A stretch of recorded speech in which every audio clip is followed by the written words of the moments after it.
কিবোর্ডের এই কিগুলা কি আদৌ কাজে লাগে? অবশ্যই লাগে। পুরা এই কিবোর্ডটিকে 5 ভাগে ভাগ করা হয়েছে। এর মধ্যে একটি ভাগ হচ্ছে ফাংশন কি।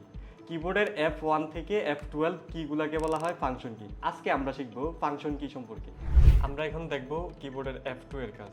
এখানে একটা ফোল্ডার আছে। আমরা যদি ফোল্ডারের নামটা রিনেম করতে চাই তাহলে কিবোর্ড থেকে F2 প্রেস করব। এখন চাইলে আমরা নাম চেঞ্জ করতে পারবো।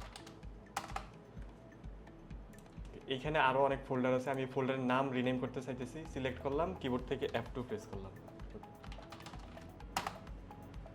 চলুন দেখি তারপর F3 এর কাজ। এর জন্য আমি চলে গেলাম ক্রোম ব্রাউজারে, সার্চ করলাম র্যাম।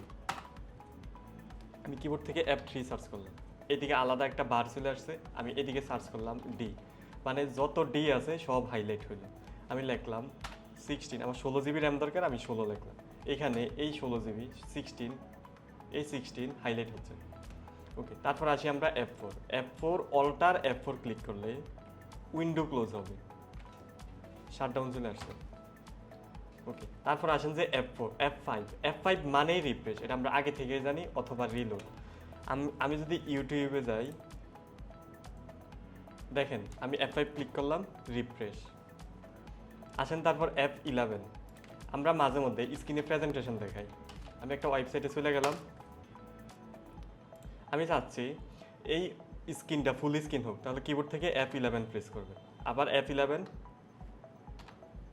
ওকে, তারপর F12 এর কাজ। আমরা যারা অব্র কিবোর্ড ইউজ করি তারা বাংলা থেকে ইংরেজি, ইংরেজি থেকে বাংলা যাওয়ার সময় F12 ক্লিক করবে। F12 এ ক্লিক করলে বাংলা থেকে ইংলিশ, আবার F12 এ ক্লিক করলে ইংলিশ থেকে বাংলা। এরকম আরো শর্টকাট শিখতে আজই ভর্তি হন আমাদের computer basic and ICT application কোর্সে। কোর্স লিংক কমেন্টে।